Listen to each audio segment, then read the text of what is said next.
عبادة أطهار. وعليكم ورحمة الله وبركاته. نحمده ونصلي على رسوله الكريم أما بعد আল্লাহ তাআলা সমগ্র মানব জাতিকে নিজের ইবাদতের জন্য সৃষ্টি করেছেন। ইবাদতের মধ্যে সবচেয়ে গুরুত্বপূর্ণ ইবাদত হলো নামাজ।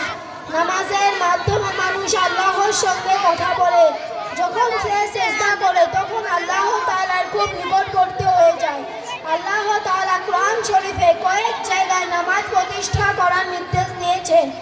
এটা এত গুরুত্বপূর্ণ ইবাদত যে আল্লাহ তাআলা আমাদের নবী সাল্লাল্লাহু আলাইহি ওয়াসাল্লামকে নিজের কাছে থেকে নামাজের নির্দেশ দিয়েছেন এবং মুসলমানদের উপর 5 ওয়াক্ত নামাজ ফরজ করেছেন।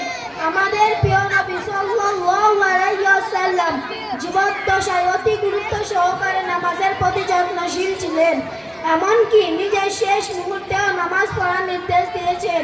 সুতরাং আমাদের নামাজের প্রতি খুবই যত্নশীল হওয়া উচিত। মহান আল্লাহ তাআলা আমাদের সকলকে নিয়মিত 5 ওয়াক্ত নামাজ পড়ার তৌফিক দান করুন। আমিন।